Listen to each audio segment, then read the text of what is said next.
Thank you very much, and thank you for being here. I'd like to introduce to you now two members of the staff of the Russell Library at the University of Georgia, Ms. Naomi Craver,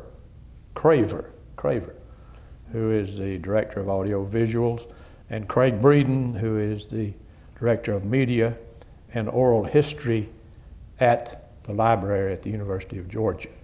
And we're delighted to have them here with us today. And we're delighted to have you here. Please help me welcome a former state representative, Georgia's Secretary of State, a candidate for governor, and president of Young Harris College, Ms. Kathy Cox.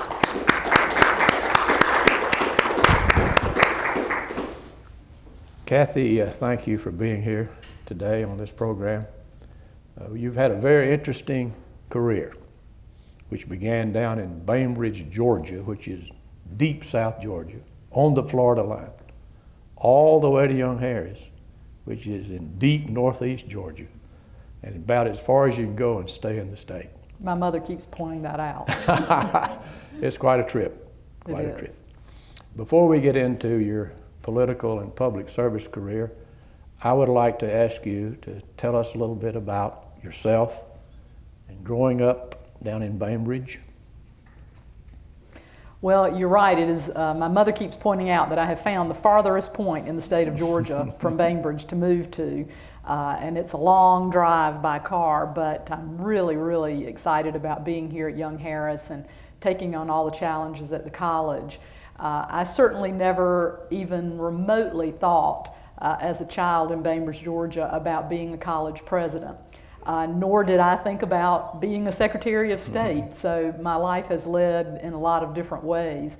But I grew up as the oldest of four daughters in my family, with my mother, Mary Cox, who's still living in Bainbridge, and my father, Walter Cox, who was a lifelong funeral director. His father was a funeral director who moved to Georgia in the 1920s from Virginia and scooped up my grandmother in Smyrna and hauled her down to rural Georgia to open up Cox Funeral Home in 1927.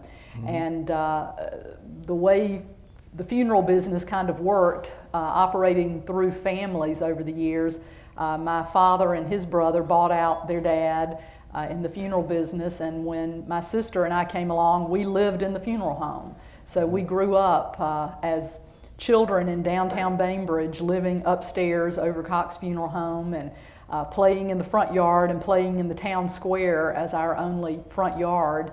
When we finally had a third daughter, they decided we were a little too noisy for a funeral home, and we actually got a house and moved out of the funeral home, but had a very typical, idyllic in many ways, childhood in small town, rural Georgia. And you were interested in agriculture at one point. Well, I did. I started out in college and as a major in agriculture at Abraham Baldwin Agricultural College in Tifton. Actually, in horticulture was kind of my specific area. And I landed there because when I finished high school in Bainbridge, I honestly didn't know what I wanted to major in. I liked to do so many different things. My mother is an artist, and I'd grown up taking art lessons and thought about majoring in art, but she suggested I should major in something I could make a living at. And my dad only cautioned my sisters and me to major in something we could make a living at as well. So I ended up in horticulture because both of my grandmothers were great gardeners. One grandmother was big into camellias. Another grandmother had a great garden with strawberries and vegetables and a chicken house with eggs. And I really grew up around both of my grandparents working in a garden. And in high school had summer jobs working at a plant nursery, and thought that that might be a career path of interest to me, to work with plants, maybe to go into research, maybe to own a nursery. But I really found that to be an interesting challenge, so I ended up in horticulture. until I interned during one of my college summers at Callaway Gardens in their horticultural intern program. That's where I learned to run a chainsaw. You know, great useful skills down the road. And one day, pulling weeds in 105-degree weather next to PhDs in botany, I decided that having a job in the air conditioning wouldn't be an altogether bad thing. So when I transferred to the University of Georgia, I changed my major. And again, went through this struggle of what do I want to major in? I'm interested in lots of things, but I don't know what I want to do. And I had had a summer job by then at the newspaper in Bainbridge just because my family was very close to Sam Griffin, who was the publisher of the Bainbridge Post-Searchlight, and he let me come in as a very green college student to work in the summer. So I ended up changing my major to journalism. Also thanks, I guess, to one of my professors at ABAC, who was the journalism professor and headed up all of the student publications, and I had edited the yearbook and worked on the newspaper there, but honestly had never thought about newspapers as a career. So I got into the journalism school at Georgia and loved it, and graduated with a degree in journalism and went to work for the newspaper in Gainesville, Georgia, right out of school at UGA. Well, I'm an old sports writer, so I covered sports. What sort of reporting did you have to do at Gainesville? Well, I found unless you're in a specialized area like sports, the new kid on the block at most newspapers gets the police beat. And that's what I got, was a scanner and the police beat. And so I lived for a couple of years in Hall County chasing fire trucks and ambulances and riding with the police and sheriff's departments and going to autopsies and rappelling into copper mines to look for dead bodies, and I was fascinated by it. And I guess maybe mentally growing up in a funeral home kind of mentally prepared me for what I saw. Not that I really had ever even seen a person embalmed when we lived in the funeral home, but I mentally could handle some really gruesome scenes that I saw as a police reporter. But I was fascinated by it and really enjoyed it. But as the police reporter, I had to cover everything from a crime scene to the trial of a defendant.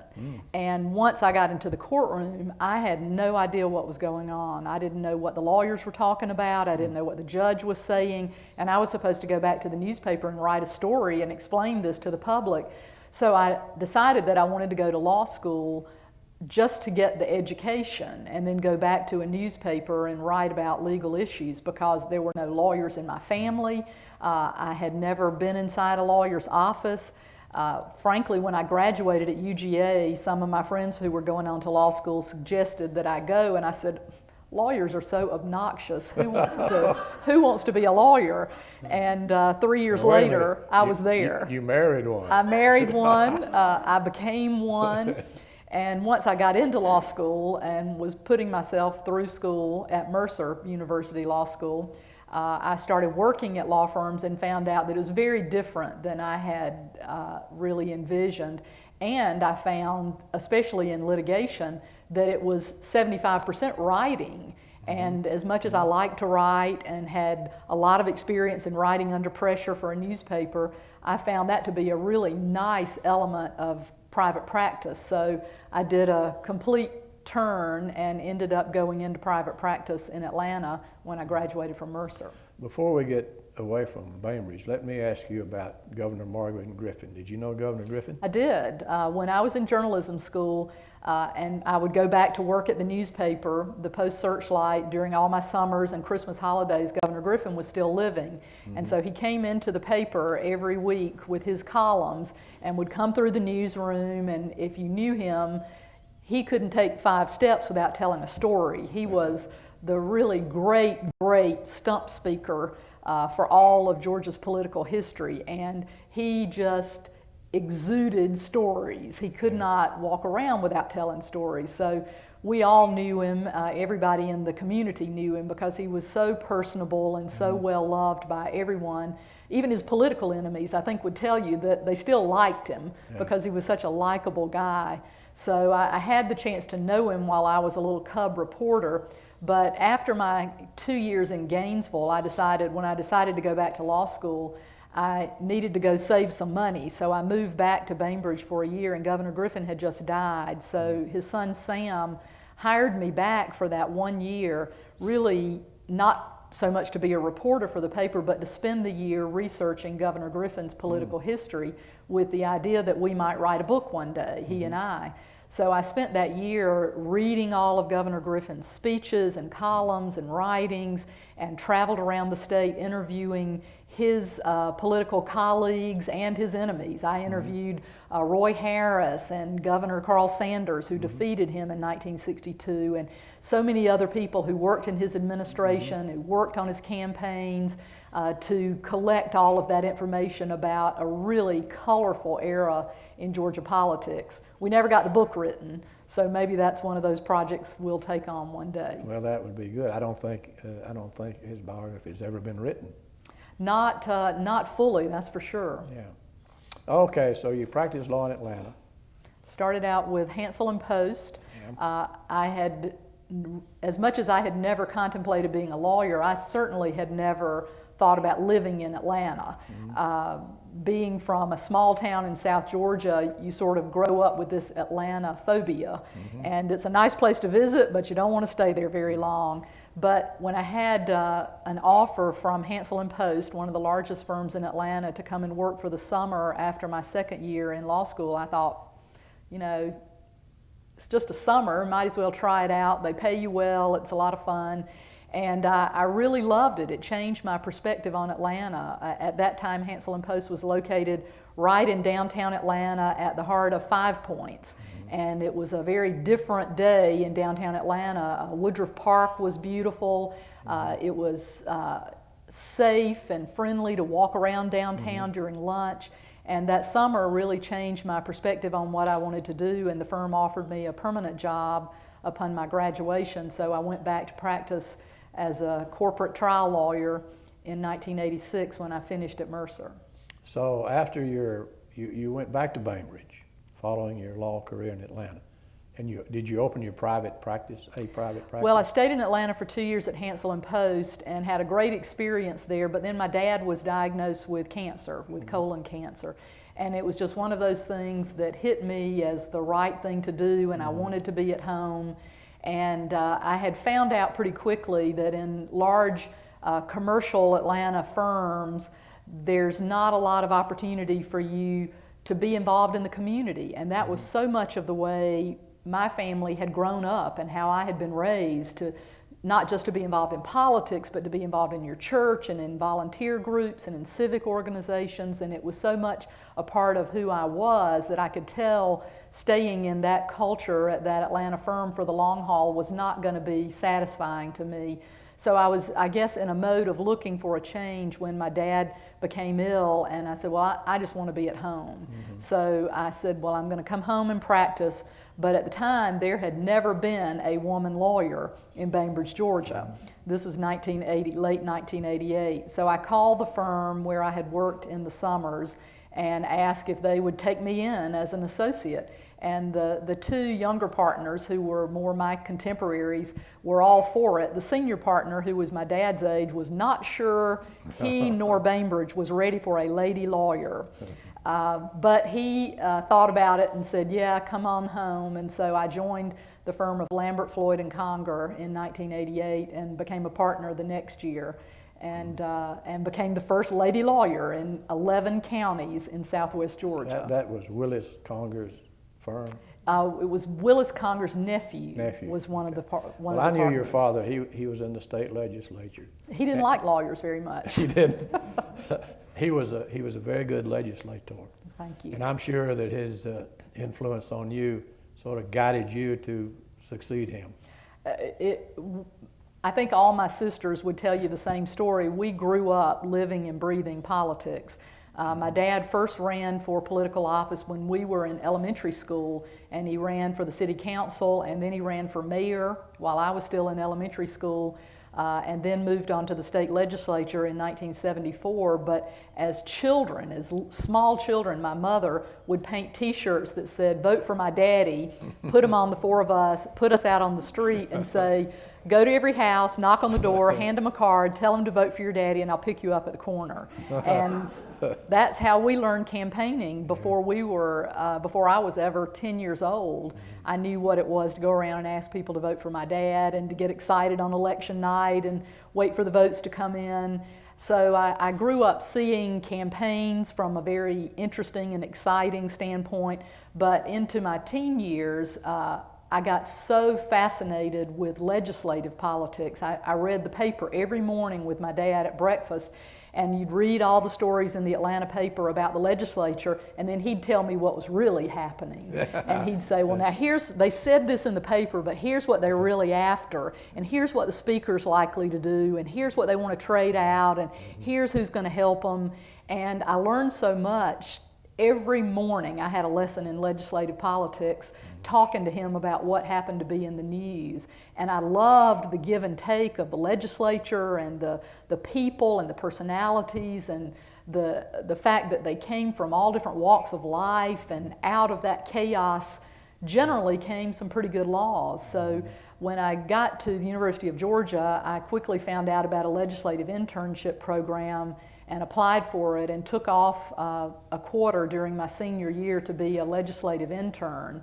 And that in itself was a great experience, to be right there in the middle of it after a number of years of following it. But the first day I arrived at the Capitol as a legislative intern, they said, well, her dad's in the House, we're going to assign her to a committee in the Senate. And I went to my first assignment in the Senate, and next thing I knew, I got called to the office, kind of like being called to the principal. And some senator had complained that I might be a spy for the House. And so they jerked me out of a Senate committee. And at the time, this was the 1980 session, they were doing a lot of tax reform, and they had a joint House-Senate Tax Reform Commission. So they made me the aide to the Tax Reform Commission because it served both the House and the Senate. So I really got to be up close and personal, and go to a lot of dinners with my dad, and talk to him, and walk in on the floor and listen to the debates, and absolutely fell in love with the legislature. You aren't insinuating that the House and Senate don't get along, are you? They didn't get along then. They certainly don't get along now. The House is always superior. So you come to Atlanta as a state representative, and you meet Tom Murphy. I'm sure he gave you good committees. He did. I knew him already, of course, during my dad's service. I had gotten to meet him and know him. And after my dad died, it had been a couple of years after he passed away before I ran. A family friend won the office right after my dad's death.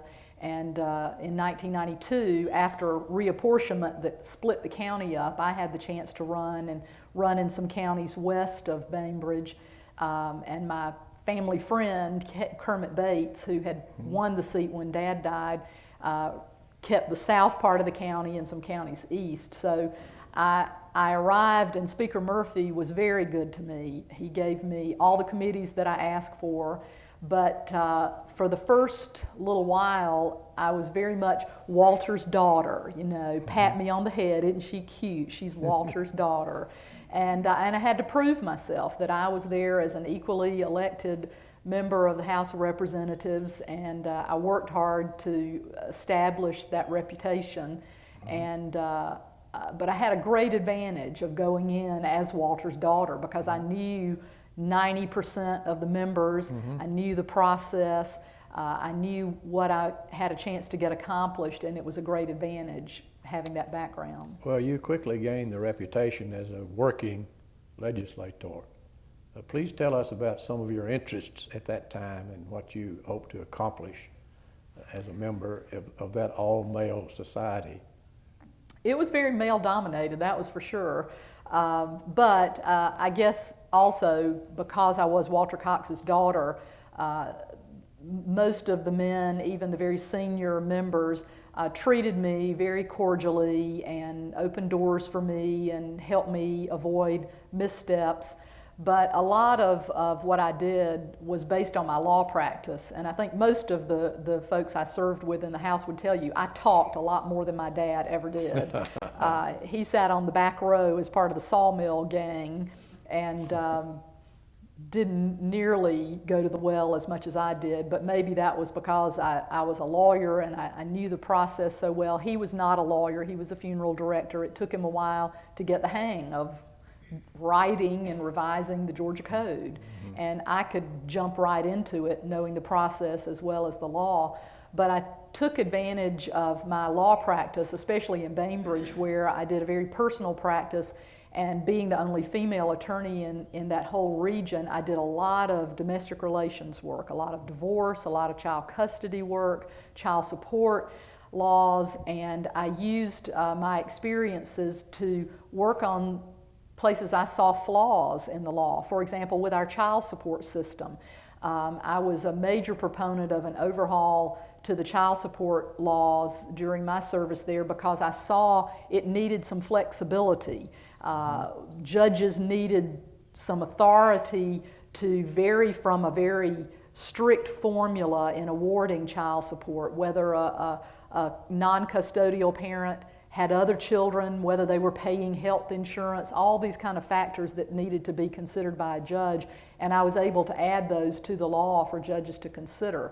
I'm not a real big proponent of the laws that have changed since then, excuse me, for child support, but I could use a lot of my experiences and go to a committee meeting and say, look, this is how this law is affecting real people.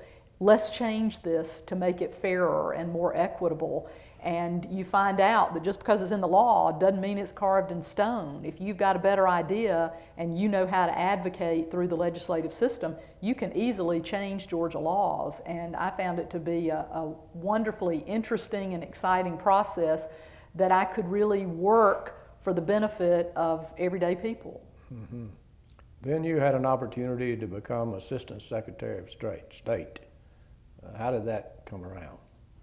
Well, a lot of people didn't understand that. I'd been in the House then. I was in my second term in the legislature, and I was pretty much killing myself trying to maintain a full-time law practice in the early 90s and be in Atlanta as often as you had to be as a member of the legislature. And also coming from a rural area, members of the legislature have a lot of constituent service work to do, much more so than urban legislators, because people in Atlanta hardly even know who their representative or senator is. But in a small town, they know you in the grocery store, they know you in Sunday school, they know you on the street, and there are a lot of needs in rural Georgia, particularly in my corner of southwest Georgia with a lot of poverty. So trying to practice law in a small firm is difficult when you've got to spend 3 full months of the year in Atlanta. And this was pre-internet. I mean, the internet was just coming along. So it wasn't like if I had an afternoon off, I could go click onto my laptop and work on some cases at home. You were stuck. So every Friday afternoon, I was beating a path 250 miles down the road to Bainbridge, trying to practice law from Friday night to Sunday afternoon, driving back to Atlanta. And I finally had come to a point of saying I've either got to get out of this and devote myself completely to my practice or do public service full time. And it was about that time that Max Cleland had resigned from the U.S. Senate. Governor Miller had appointed Lewis Massey as Secretary of State, and a mutual friend suggested to Lewis that I might be interested in serving as his Chief of Staff, his Assistant Secretary of State. So Lewis and I had known each other. We weren't best buddies or anything, but he had been working in the Senate for Pierre Howard while I was in the legislature, so I knew him and had worked with him, and he called, and it was very much one of those things that just hit me at the right time at the right place. So I had to resign my seat in the House, move back to Atlanta, and work full-time in the Secretary of State's office, not knowing where it would lead, but knowing that it just seemed like the right challenge at the right chance at the right time. And a year later, in 1997, you will remember that the front runners for governor in 1997, leading up to the 98 governor's race, were Mike Bowers and Pierre Howard, right. Neither of whom ever became governor, because all the landscape changed in 97 when Pierre Howard dropped out of the race. Some scandals arose with Mike Bowers, and Lewis Massey, as Secretary of State, decided he was going to jump into the governor's race. So everybody kind of looked around the room and said, well, who's going to run for Secretary of State? And I threw up my hand. Very naively, very young, I guess, and naive. I didn't have a statewide reputation. I certainly didn't have independent wealth, but I knew I could do that job, so I jumped into the race in '97 and won it in '98. Right. And then you became the custodian of state records and election laws, and what were some of the other duties that you have as Secretary of State? Well, the Georgia Secretary of State's office probably has more areas of jurisdiction than almost any other Secretary of State's office in the country. We do professional licensing, for example, for dentists and physical therapists and plumbers and hairdressers and all kinds of other occupations and professions. That's very uncommon in other states. I served as the Commissioner of Securities to regulate the investment industry for securities in Georgia. We handle corporations, of course, and all the business aspects for the state. We handled elections, which is the area that most people knew about, but also the state archives and even boxing. I was the professional boxing commissioner for Georgia, which nobody knew about. But right. The first year I spent in the office, every time I'd answer the phone, I'd listen to somebody and then I'd say, hold on please, and then I'd have to ask somebody, do we do this? Because we just had such a broad area of jurisdiction, but that made the job really interesting. Well, let's talk for a minute about elections. You were instrumental in the new system we have of electronic voting. Has that accomplished what you set out to do? It really has, and it came about, of course, as a result of the 2000 presidential election, where everybody in the world focused on the state of Florida.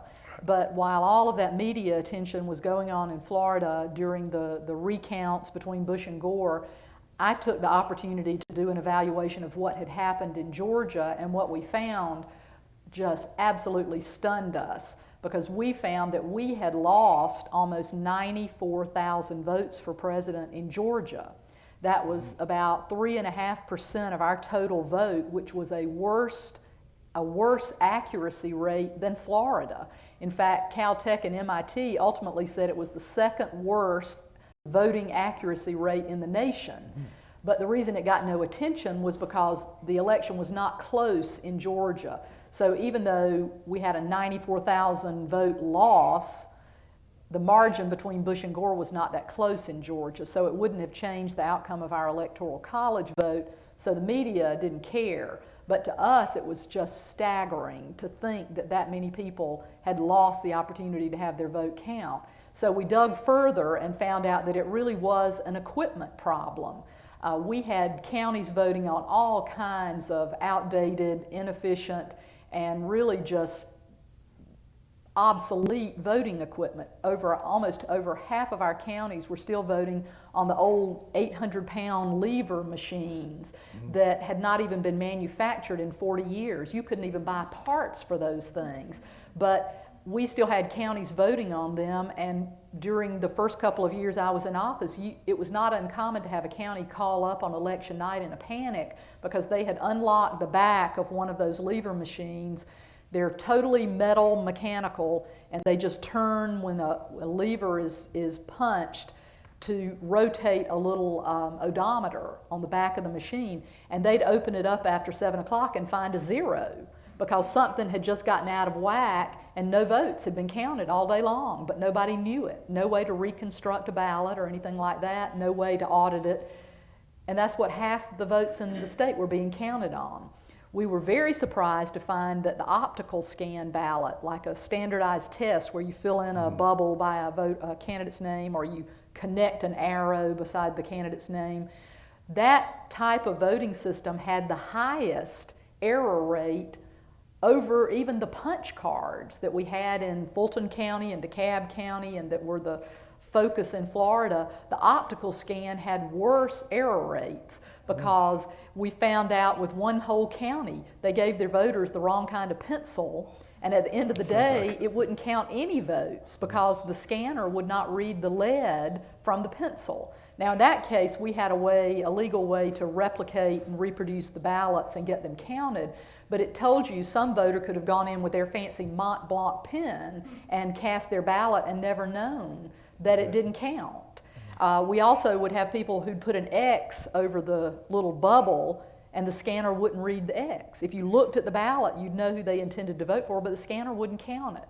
So we looked at all of this and said, there has to be a better way. We have to give Georgia voters an assurance that their vote will be counted. So we did a lot of investigating about the types of voting equipment that were available in the marketplace. We put together a 21st Century Voting Commission with the authority of the legislature and legislative input into it, and spent a year studying what was available and came to the unanimous conclusion that electronic voting was by far a better system of voting that could be set up in a way to assure the accuracy of the vote and the vote totals, and much easier for voters to use without making mistakes. Everything gave us a good feeling about moving into the electronic age. So we put that in place, the first state in the nation to do that in the 2002 election season, and it worked wonderfully. It has worked wonderfully ever since. And when the 2004 presidential election came along, Caltech and MIT came back and did the same evaluation that they did in 2000 and said Georgia went from the second worst voting accuracy rate to the second best, just a hair behind the state of Maryland, which had purchased the same type of voting equipment that we purchased. So we were very pleased and really believe we accomplished what we set out to do in giving voters a great level of confidence that their vote would be counted and counted accurately. There have been suggestions in recent times that system needs backing up with some sort of paper ballot. Is that necessary, really? I have been chased all over the state of Georgia by folks who think that I rigged the elections and that all the elections are rigged, and that I'm part of a great conspiracy theory, and they have literally stalked me around the state of Georgia for the last couple of years that I was in office, and they finally came to the point of saying the only way we'll know elections are not rigged is if Kathy Cox loses the primary in 2006. And of course, when I lost, they had to come up with another story, which they did, but that's kind of the way they play.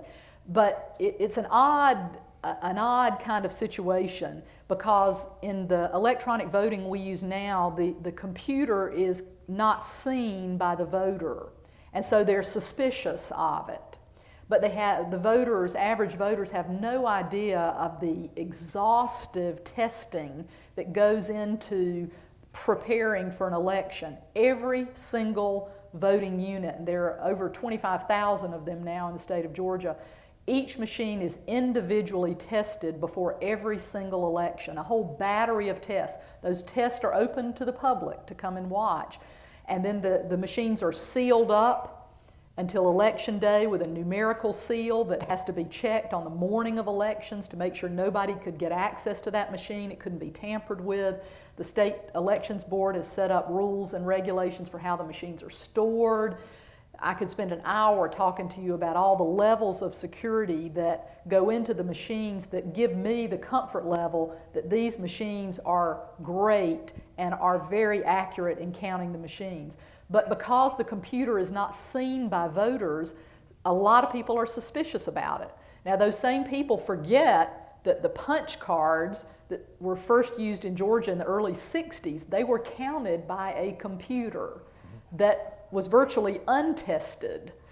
The optical scan voters are counted by a computer that until recent years had very little testing or security. So computers in elections are nothing new. In fact, the new part is the fact that we now have level after level of testing and security before Election Day. So I feel very good about the machines as they are today, but I certainly came to understand and to somewhat change my opinion that if in elections, perception is reality. And if the voting public needs a paper receipt to feel more confident in the process, then we ought to give it to them so that there isn't doubt and suspicion about the outcome of elections.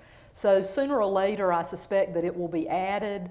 The new Secretary of State, Karen Handel, has found out exactly what I knew when I left office, that the whole industry of voting equipment is in flux. New technology is under development.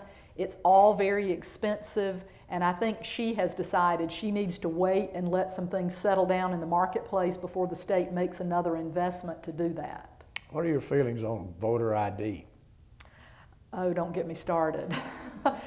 In fact, just yesterday, the U.S. Supreme Court heard the Indiana voter ID law, and I actually signed on to an amicus brief for that case with other current and former secretaries of state to oppose the Indiana law, because I feel very, very strongly that the voter ID law, as it has been written in Georgia, is a bad form of public policy. I'm not opposed to voter ID. In fact, in 1997, before I was elected Secretary of State, when Lewis Massey was Secretary, I wrote the law that the General Assembly passed in 97 to add an identification requirement for voting. But it gave voters the chance to use a number of different types of ID, and if they had none of those, they could still sign an affidavit at the polls about their identity and not be turned away. That system worked very well for the following 8 to 9 years when the legislature got into this photo ID mode, which I fully believe is a process to try to disenfranchise Democratic-leaning voters, elderly, minority voters who do tend to vote more as Democrats. And I guess maybe I'm just a little too much of a lawyer, and I want to get into a constitutional battle with people that voting, being a constitutional right, is something you cannot infringe upon without a darn good reason. And I was able to testify in federal court during the challenges to Georgia's law that we did not have one incident of voter impersonation during the 11 years that I was in the Secretary of State's office that would justify infringing on this constitutional right to vote. And on the flip side, I could see it causing a lot of problems to some of our most vulnerable voters, especially elderly voters, many of whom don't drive anymore and don't have a driver's license, and they're the most regular, consistent voters. So how are you going to say to an 85-year-old voter who's never missed an election, too bad, or you've got to go through XYZ hoops to vote now because we somehow don't trust that you are who you say you are. I think it's bad public policy, and I'd love to see the U.S. Supreme Court strike it down, but I doubt that this court will do that. Then you ran for governor. I bet that was fun. There was a lot of it that was fun and a lot that was not. Over the years, I guess, of being around state government, and in my life, going back even to my childhood and the discussions with my dad and serving in a constitutional office, you see that the real agenda for Georgia is set in the governor's office, or in my opinion, should be set in the governor's office. And after the 2002 elections, I really started thinking about running for governor because I was not happy with what was happening from the governor's office. And I felt like the state deserved a different kind of leader, and a leader who was willing to tackle a lot of the problems that we had, that it wasn't a chair you got to just warm for 4 years, that a governor ought to be proactive and provide real leadership. And so that's why I decided in 2004 or so that I would jump into the race for 2006, and did so. Good. You would have been the first female governor Georgia had ever had. That's true. Did you think about that?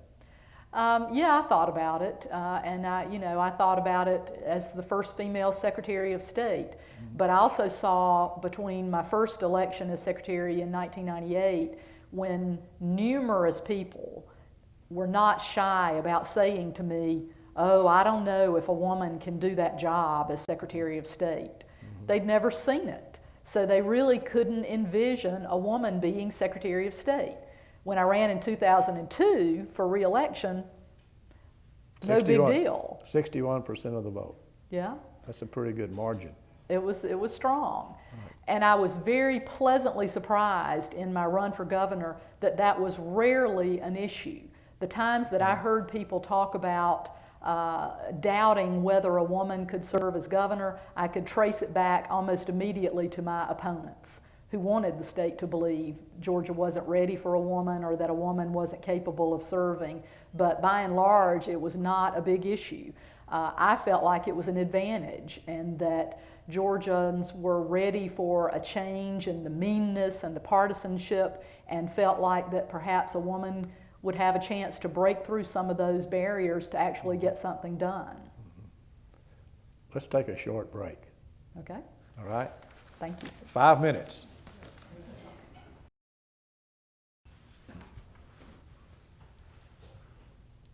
Getting back to your race for governor, Georgia's a big state and requires a lot of capital for television and radio and that sort of thing. It's frightening to me to try to understand how you can raise that kind of money in order to run a race. How did you do it? Well, that is definitely the hardest part of any election today, but especially a statewide election in Georgia because the state is so large and you cannot hope to win a statewide election without mass media, without radio and TV to really reach the almost 5 million voters in this state. You can shake hands until your hand falls off, and you have to do that and you want to do that, but you'll never reach enough voters to make a difference to get known statewide and to get your message known statewide. So you have to raise an enormous amount of money.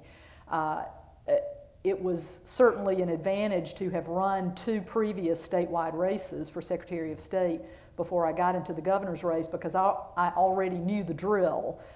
It's not fun.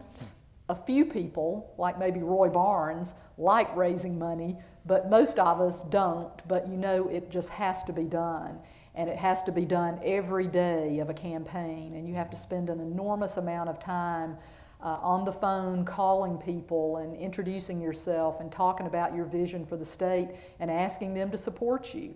And the anxiety is always on the candidate's side of the phone. Yeah. People are incredibly generous. And I found that out in my first race as Secretary of State. You know, how do you call somebody I don't even know and ask them to send me $500? Well, they do it because they're interested in good government, and people are incredibly generous to candidates in this state.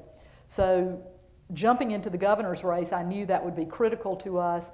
I hired a good staff of finance people who help you research people and find phone numbers and set up your whole day of calls to make and that kind of thing.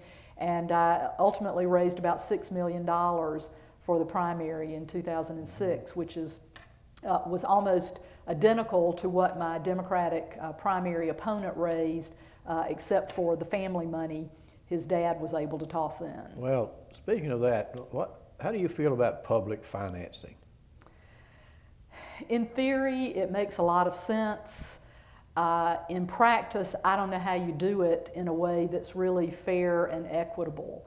Are you going to just put tax dollars out in front of anybody who decides they want to be a candidate and be on TV?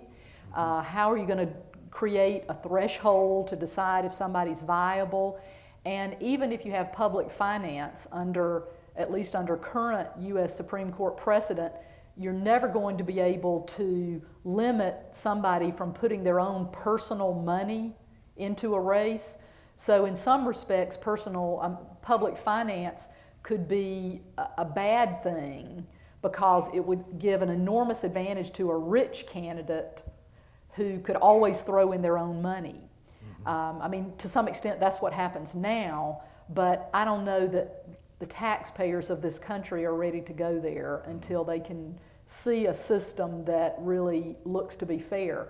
On the other hand, they're disgusted with the current system. Candidates are disgusted with the current system, and all the pressure for money goes to the cost, particularly of television, because you just cannot reach voters in today's society without a huge infusion of television, and it's incredibly expensive. May I ask you an iffy question? Maybe I'll answer it, maybe I won't. If you were elected,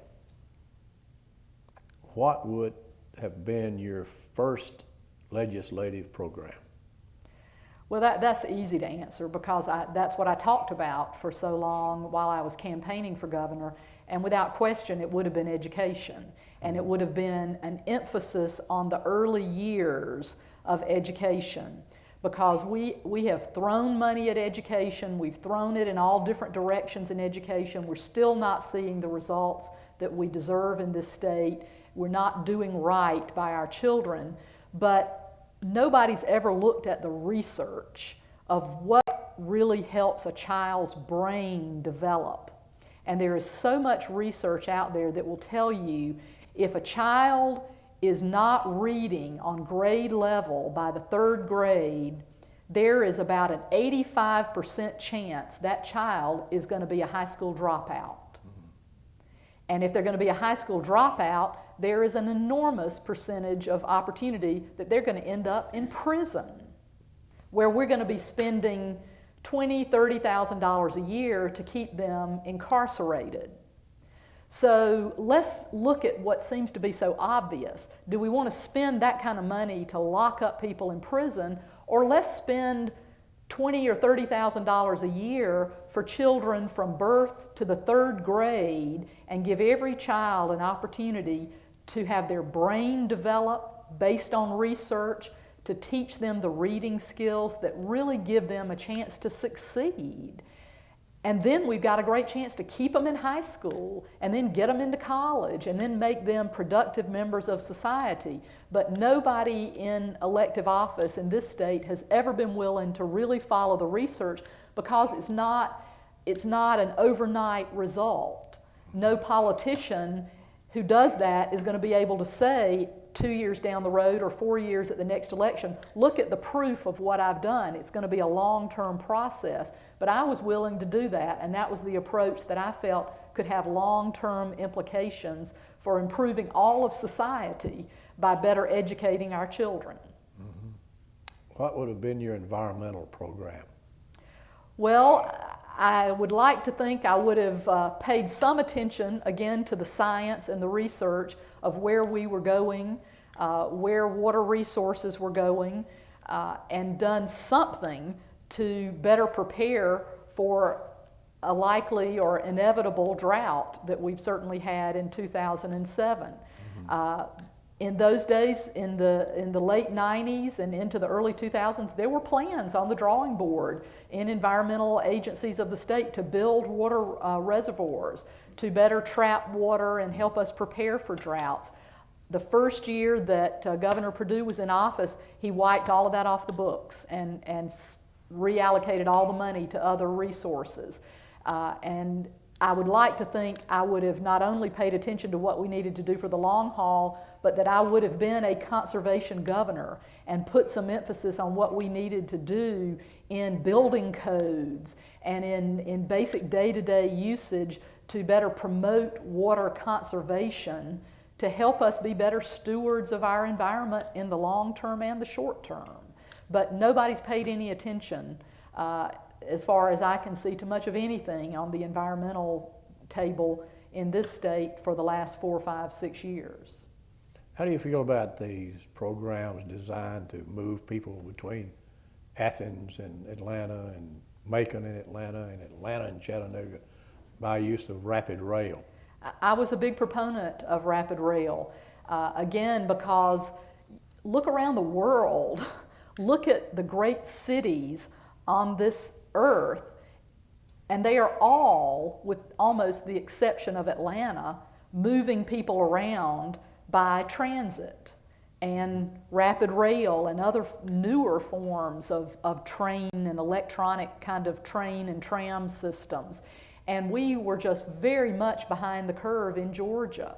I thought the rail line from Atlanta to Athens was a great idea, and to start looking at building the infrastructure for major traffic corridors to do something other than building more highways to move people. I got very frustrated with the arguments that, we can't subsidize a train system. Well, every highway in this state is subsidized. So why not put in a more efficient way of moving people around, a quicker way, subsidize it and let it grow and let it help the whole economy? But, and I came out in favor of rapid rail during my campaign for governor. Before we get off the subject of politics, let's talk for a minute about parties. We've seen a great shift in recent years to the Republican Party. What do you think has caused that? Well, Georgia was kind of slow to come to the party, I guess, come to the Republican Party. If you look around the country, almost all of the other southern states sort of went Republican before Georgia did. And I think the reason we were at the end of the pack is because Georgia Democrats, by and large, were pretty similar to national Republicans a few years ago. They were fiscally conservative. They were socially moderate to conservative. And those were a lot of the tenets of the early national Republican movements in the 60s and 70s and 80s, I guess. And Georgia really, if you look at national elections, presidential elections in particular, Georgia voted for a Republican president almost every election since Eisenhower, except for Carter and Clinton's first election.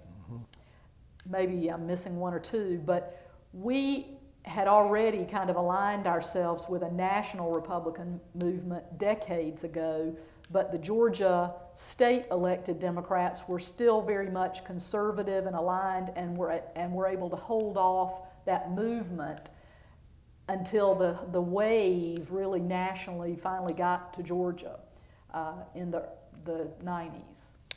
Can you foresee any situation where the Democratic Party can rebound? Yes, I can, and you can almost see the beginnings of that movement from what I'm reading going into the 2008 legislative session in Georgia.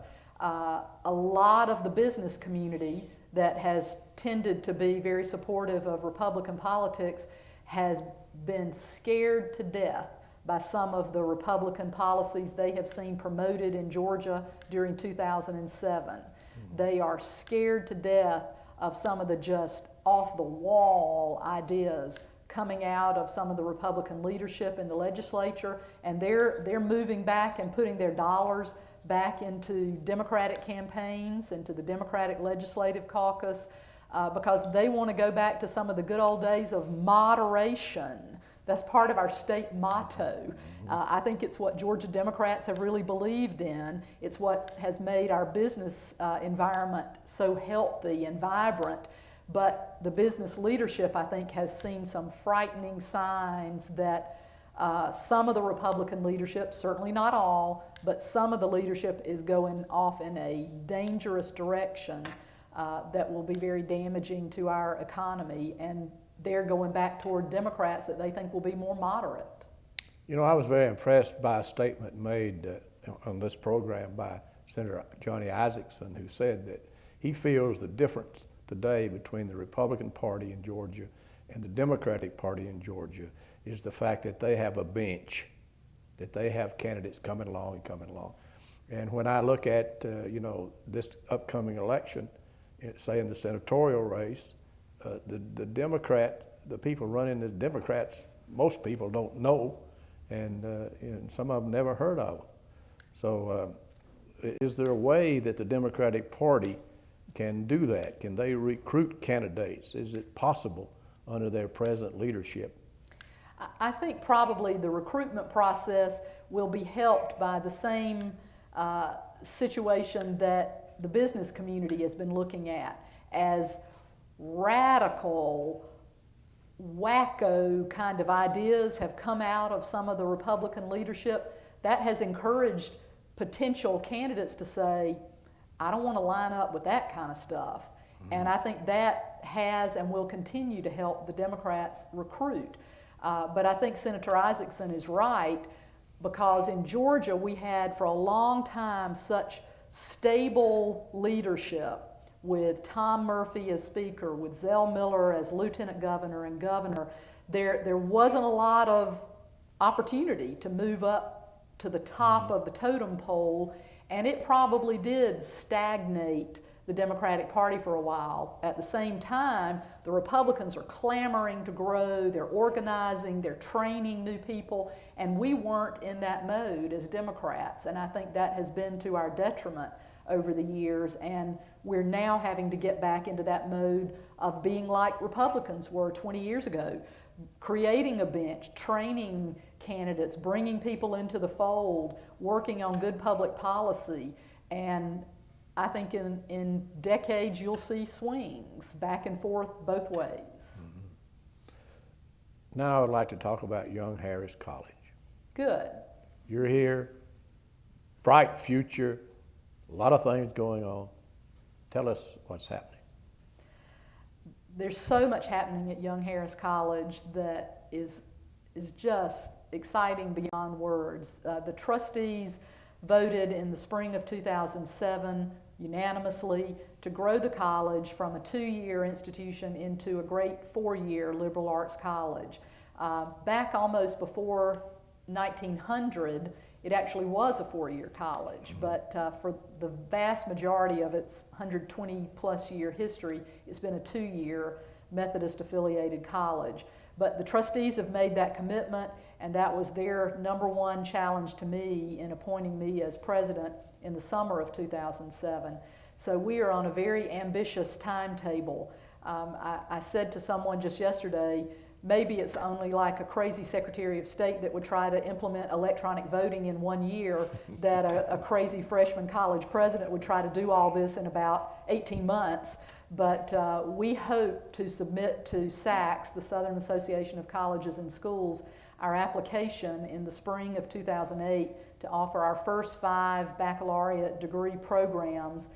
And under the SACS timetable, we would have a 1-year waiting period, and hopefully that means by the fall of 2009, we will have a junior class here on campus at Young Harris College.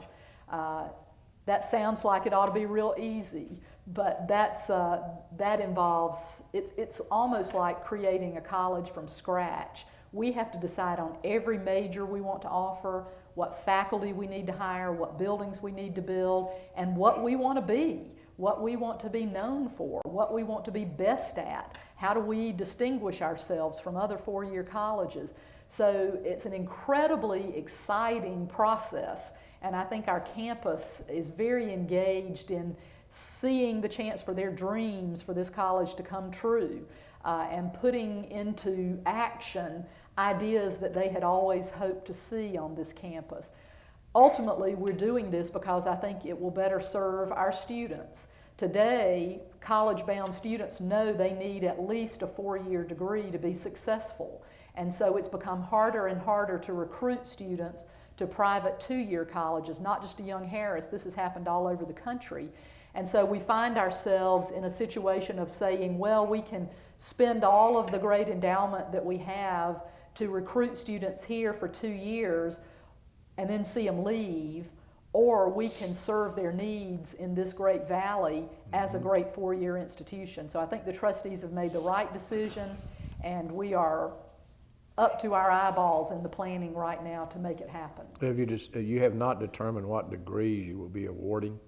Well, the first 5 that we will apply for will be based on the areas where we already have strength. English, music, we already have a nationally accredited music program, biology, business, kind of a public policy related business program, and a liberal studies program that's almost like a design your own major, a liberal arts degree where you could concentrate in the humanities or in the sciences or something like that. And we hope that will give a lot of our students the opportunity who are freshmen today to stay with us all 4 years, because this liberal studies major will enable them to kind of tailor a major to their interests. Mm-hmm. Now I'd like to ask you some personal questions. My age? No. What is your fondest memory of your public service? Well, there's an awful lot of fond memories, especially those that go back to my dad and campaigning with him, and the excitement of waiting to see election results for him on election night. In my own experience, I guess it's been probably from a public perception, the success of electronic voting, because I had newspapers all over the state writing editorials. If this fails, this is the end of Kathy Cox. And I was also on the ballot the year that we implemented this. Was I going to lose my election? Was this going to fail? And it succeeded, and beyond our dreams. And that was probably the most rewarding accomplishment.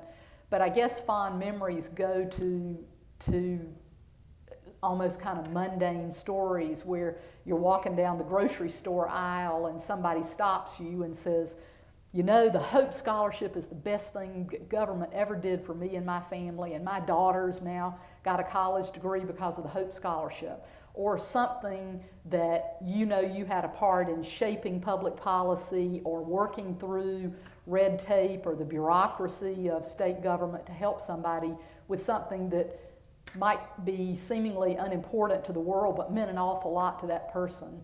That means an awful lot. Biggest disappointment? Well, losing the election was pretty disappointing. But you go into elections knowing you can win and you can lose. And I guess for me, I knew that if I lost the election, I enjoyed practicing law. And I fully expected that I would be back practicing law if I lost the election.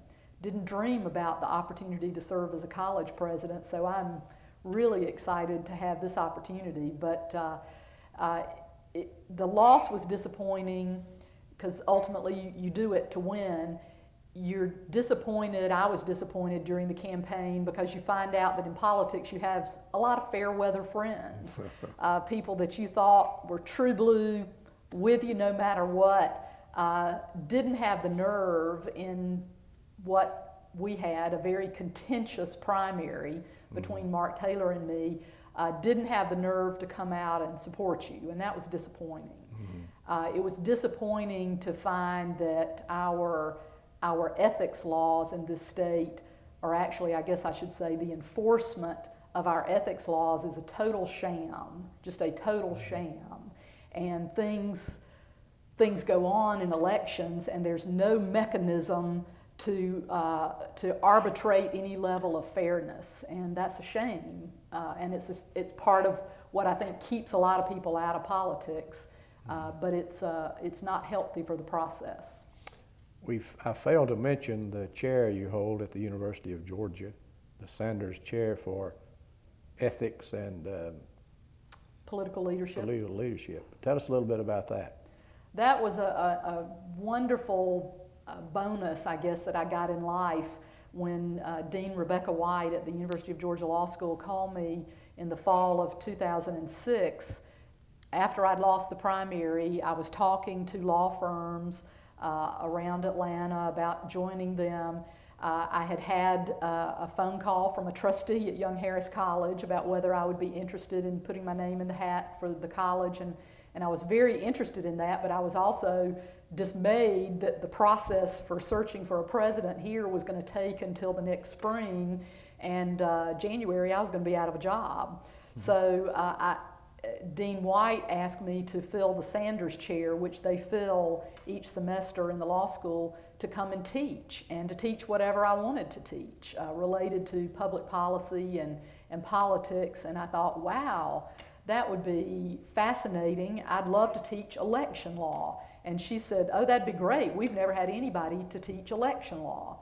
So she allowed me to go over and design my own course in election law and to teach a second seminar on law and politics, which was a lot of fun to have an opportunity every week. I brought in political leaders like Roy Barnes and Larry Walker and other people that I have so much respect for to talk about politics and the shaping of the law.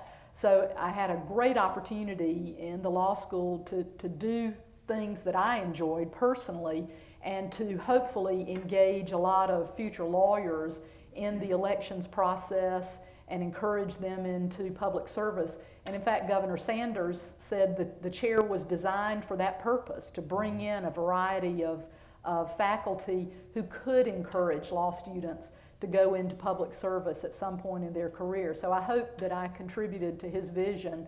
It gave me a great opportunity to be in the classroom. Two of my sisters, who are educators, laughed at me the whole semester when I talked about how hard and how time-consuming it was to prepare for class. But being a president now, I'm so thankful to have had that experience of being in a college level, graduate level classroom, to know what difficulties our faculty have, and to know that to be a good professor is not an easy thing. So I'm blessed to have had that opportunity, and it was a lot of fun. One final question before we have questions and answers. Is elective politics in Kathy Cox's future? No. N-O, no. Okay. I am so glad that I did what I did and that I had the opportunities that I had. And truly, I don't think I would have ever been considered for this job had I not had the network of contacts around the state and developed what I hope is a positive reputation in politics. I don't think the trustees would have given me the chance to lead this college. So especially from that standpoint, I'm glad I did it. But to run on a statewide level, you have to live and breathe it every day. And I had to make that assessment after the primary in 2006. Bless my husband's heart, the day after the election, he said, if you want to do this again, I'm with you.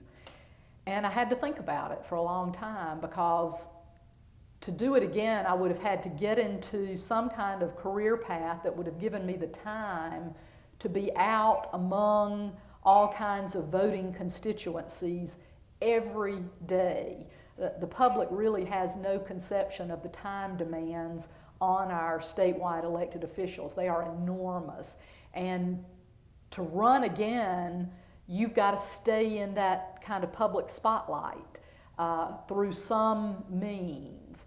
And I guess, frankly, I was just tired of it. There's a lot of it that's fun. It's a great opportunity to know and meet people, but there's a lot of it that just wears you down.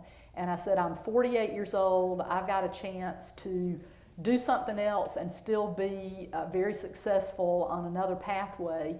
And wherever the Lord leads me, that's where I'm going to go. And about that time, I got a call from a Young Harris trustee, and I said, this is a great path, and I'm glad to be here. You have agreed to answer questions. Sure. Are there any questions? You had talked about earlier the the water problem that we're facing here in the state, and in certain legal and political circles, there's been talk of what falls in Georgia is Georgia's. What falls in Alabama is Alabama's, Florida is Florida.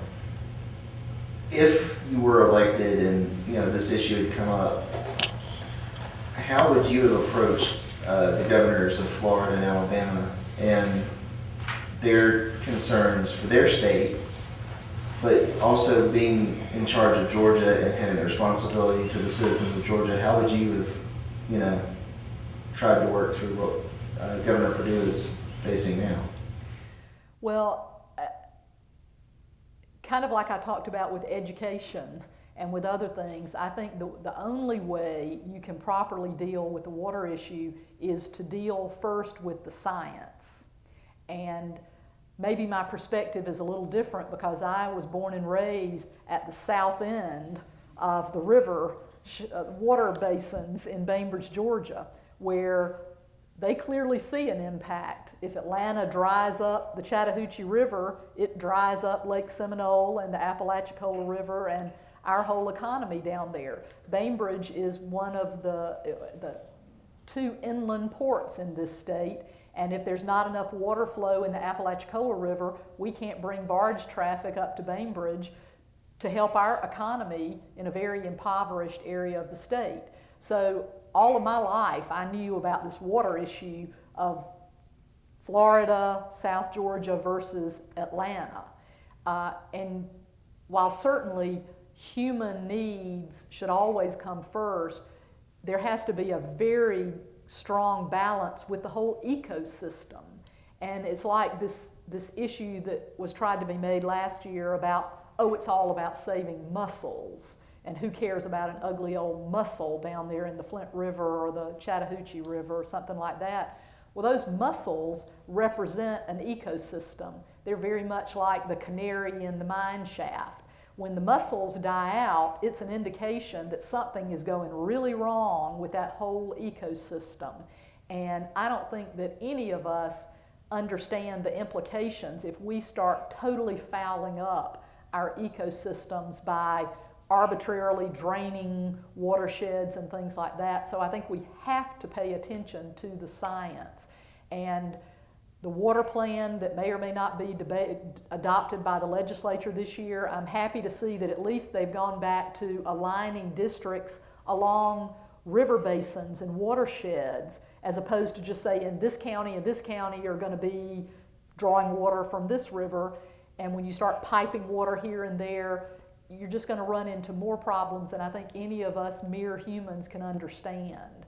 So first and foremost, it just has to be science-based, and we have to get over being greedy, wasteful users of water and being better stewards of water and our whole economy.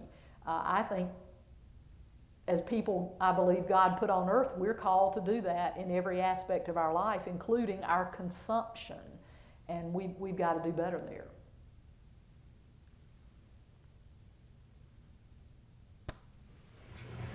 When you started your college career, it was at ABAC, I believe, in sort of a small rural place. And I was just wondering, do you think of that when you walk around this campus and see these young folks starting out their college career?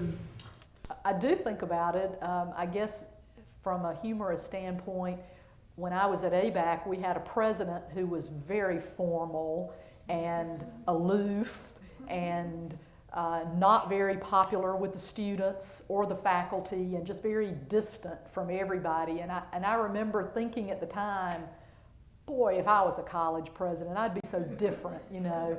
I'd want the students to feel comfortable around me and not scared of me and that kind of thing. And I don't know whether I've accomplish that or will accomplish that, but that has run through my mind a number of times this fall of trying to have students over to the president's house for dinners and to interact with them on so many occasions, and to let them see me as a real person in jeans and sweatpants and walking my dog around and joking around with students and being much more approachable than the model I had for a college president. But from the positive side, my 2-year college experience was so good and so positive, and I formed so many friendships with roommates and friends that I still keep in contact with now all the time with email, and you know, we're just lifelong buds. And I know that our students have that same opportunity in this close-knit environment, and that shapes a lot of what I hope we can do as we move to 4 years, is to make sure we never lose that environment for our students to form those kind of relationships. I still am in touch with faculty members I had at ABAC, and I think our students feel the same way about the faculty here, because they're approachable and they know the faculty care about them, and that's important as we hire new faculty, to make sure we bring in that brand of new hire that cares about students to that degree, that we can continue offering that environment to our students. How has your husband adjusted to life? My mother was so worried about that. You know, she said, well, Kathy's lived in a small town, but Mark's never lived in a small town. And he just loves it. You know, he did when his father was in the Air Force, and so he lived sort of all over, not the Air Force, the Navy, lived all over the world until he was in elementary school. But when his father retired and went to Emory Dental School, they lived in Decatur, and Decatur was kind of a small town in those days. It was not Atlanta. And he feels like he had a little bit of a small town childhood, not like Bainbridge exactly, but he has come to love Bainbridge in the years of being married to me and knowing people there, and knowing whenever he's in Bainbridge he can go by the drugstore in the morning and see all the boys that are solving the world's problems, having coffee, and know that kind of environment exists. And so he loves it. He especially loves the fact that he has found a lawyer to share space with in Hiawassee, and it's about as many miles from our house on the campus to downtown Hiawassee as it was from our home in Atlanta to his office in downtown Decatur. But as he loves to point out, he has 25 less traffic lights to go through. So he really enjoys telling his friends in Atlanta how easy it is to get to work, goes to work in blue jeans, his office looks out over Lake Chatuge, takes Jake, our dog, to work. He's a pilot, he has a small airplane, and so today, for example, he's in Atlanta for depositions. So he could be in Atlanta when he needs to, but for the vast majority of his work, he gets to enjoy the good life up here with all of us. So he's very, very happy. I want to talk to you a little bit about politics and specifically campaigning. Your campaign, Governor Perdue's campaign, along with Mark Taylor's campaign, had a lot of young staffers, particularly campaign managers. Can you explain that trend on a national level and on a state level? It's very easy to explain, and I think people who have been in those positions will tell you that being a campaign staff person is a young person's job, because there is nothing that will burn you out faster than the demands of working on a major campaign.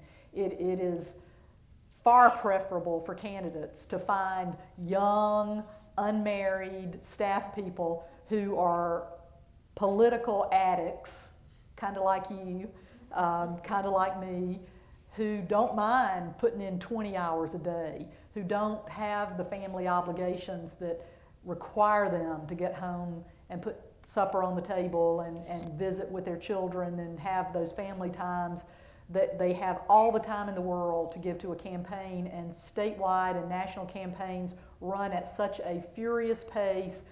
Things change on the flip of a dime, and you have to have staff to help you react and respond quickly to attacks and everything else that happens, and it's constant scheduling. And there is a definite reason you don't see older people running campaigns, because they just get burned out. They do it for a few years and they say, I'm over this. I want a life where I'm not traveling to different parts of the country and living out of temporary apartments. I want some stability in my life. And the vast majority of top-notch campaign staffers don't live like that. They do it for a number of years until they just can't take it anymore. But it's a great life and a lot of exciting things to do for a short run. You wish, as a candidate, a lot of times you had a little more seasoned and mature advisors, but they're just hard to come by.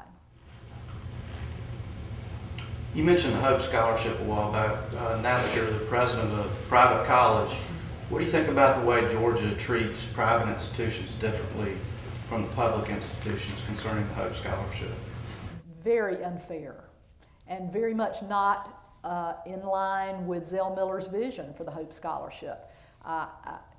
Senator Miller, then Governor Miller, can certainly speak for his own ideas, but it seemed clear to me when he started the Hope Scholarship, and I got into the legislature in 1993, right after the constitutional amendment had passed to allow the lottery, and so the Hope Scholarship was just starting up.